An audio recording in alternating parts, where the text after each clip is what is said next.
May 9 of 2022 is going to go down as one of the most memorable days in the cryptocurrency history. Not only was it one of the bloodiest crashes that we ever had, where cryptocurrencies were tanking 15 to 20 to 25, even 30% within just one day, but also it was a day when one of the most hyped and most promising crypto projects in the world collapsed.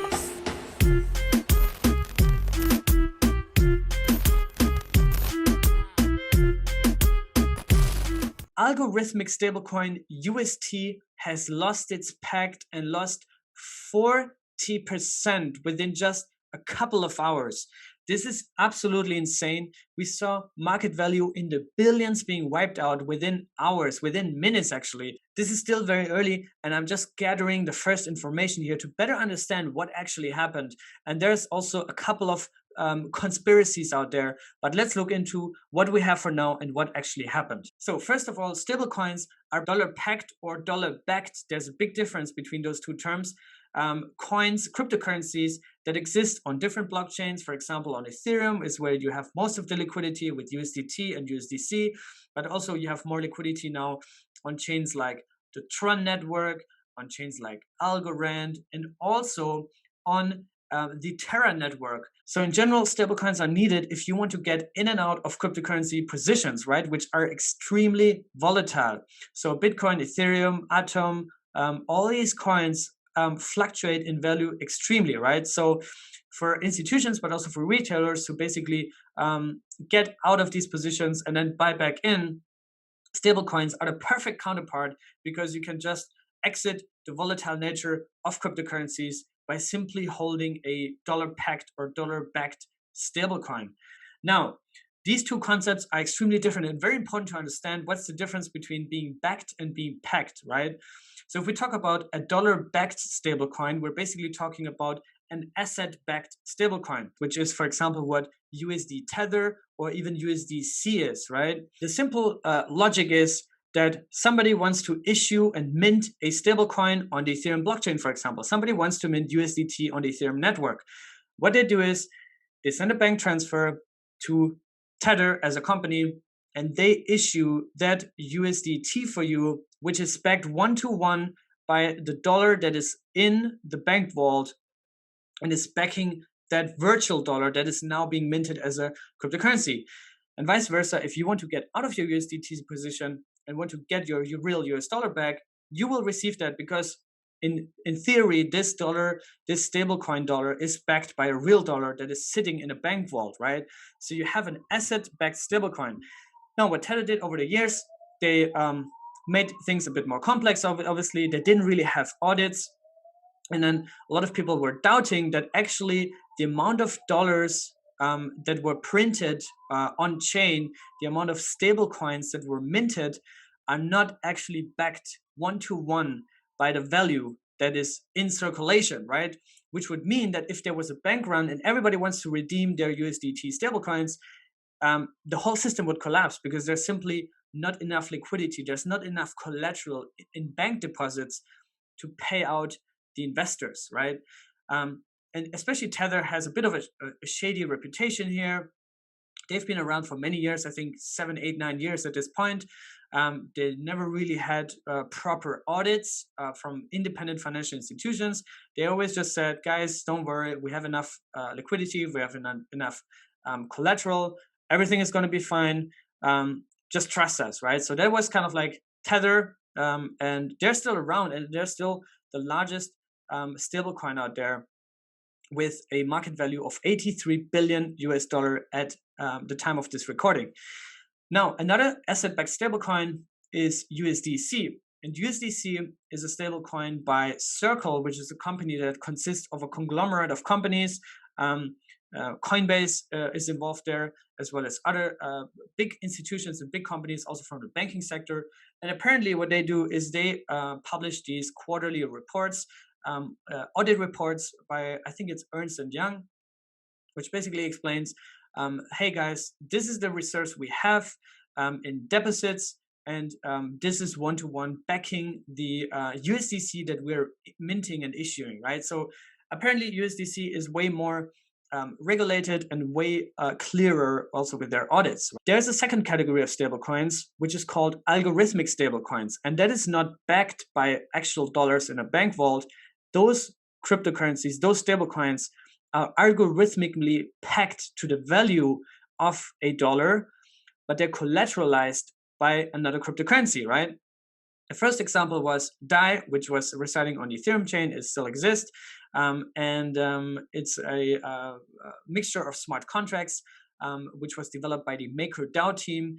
And DAI is basically collateralized by Ethereum, right? By ETH. This was a concept that was developed, I think, in 2016 or something like that, pretty early on. And they're still in the top 20 with a market value of $7 billion US. However, over the years, they have lost their peg a couple of times, especially in 2020 in a DeFi summer back then. It went to $1.06, and then it went to 98 cents and 97 cents.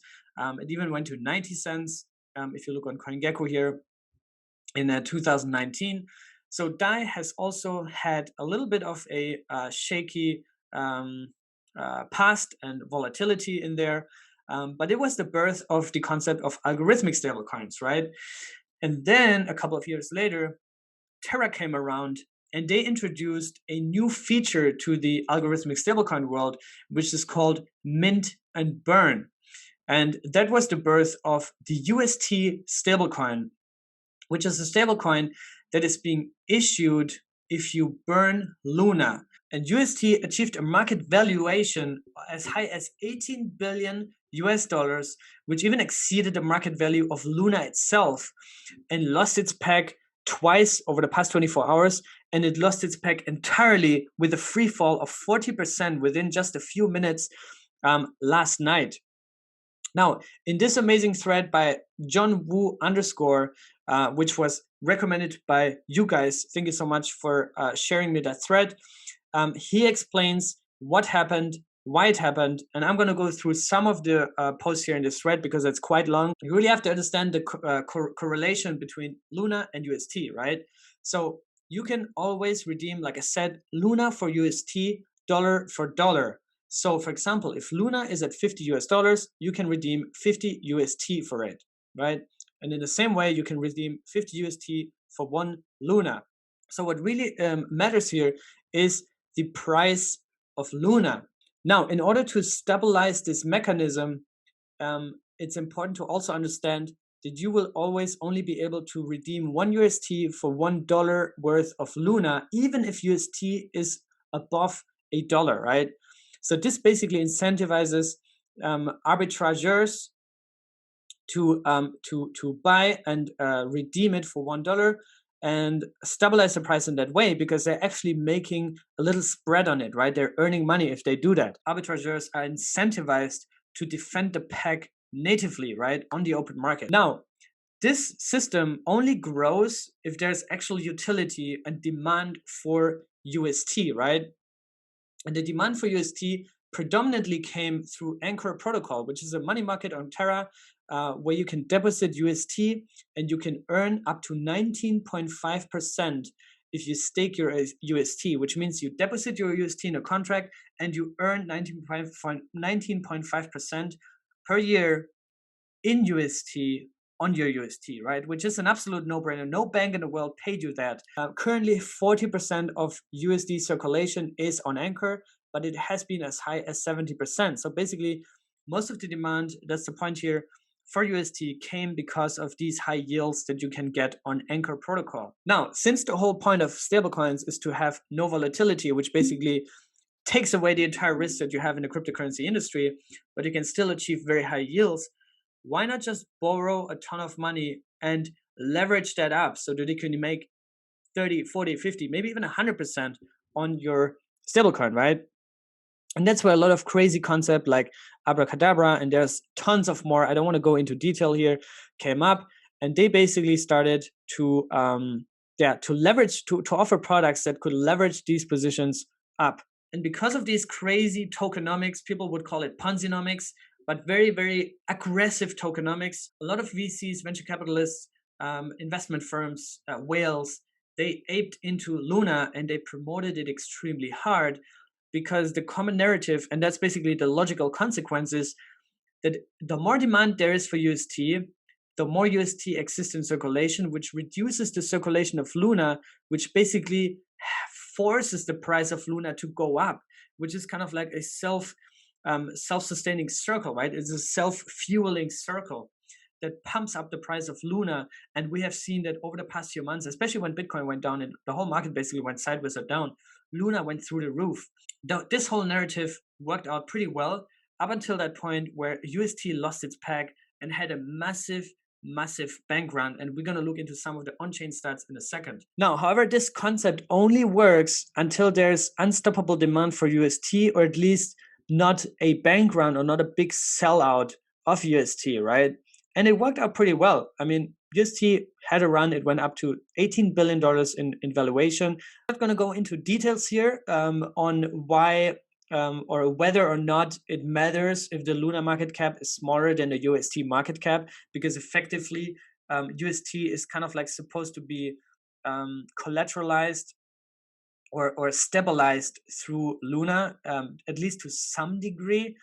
But UST exceeded the value of Luna, which basically means that a lot of people said, hey, if UST is higher than Luna, how can it actually be, collateralized by that amount of money that it's supposed to have in market cap, right? Maybe it's not actually collateralized and it will implode and it will collapse because the real collateralization is probably way lower than that. However, what Jumbo is pointing out here, what is more important is the directionality and stability of the Luna price. And we've seen now with the crash of the Luna price that this actually affected the entire model. Say the price of Luna is $1 billion US, someone could mint 1 billion UST by burning a single Luna. Then let's say the price of Luna falls to $1 for no good reason. That person could redeem their UST for 1 billion Luna. And suddenly, for no good reason at all, there's a shit ton more Luna in circulation being dumped on the open market.